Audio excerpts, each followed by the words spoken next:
కానీ చూడక్క దెయ్యం అనుకుంటా. విష్ణు నువ్వు కూడా మొదలు పెట్టినావా? అందరు ఇదే మాట చెప్పి చెప్పి నన్ను చాలాసార్లు భయపట్టించారు.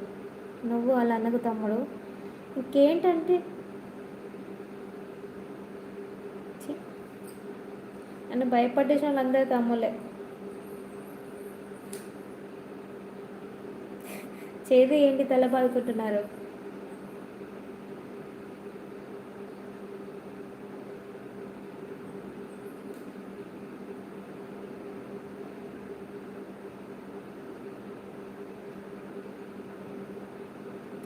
బుజ్జక్క బాంబులు తెచ్చాయా? లేదు ఇంకా.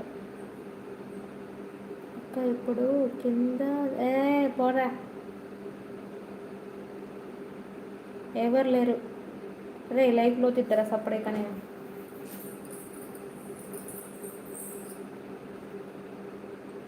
నిజంగానే ఉంది అక్క. లైవ్ చూసి వాళ్ళ ఎవరికి కనపడలేదు. వాళ్ళకి ఎవరికి కనిపిస్తలేదట నీకు?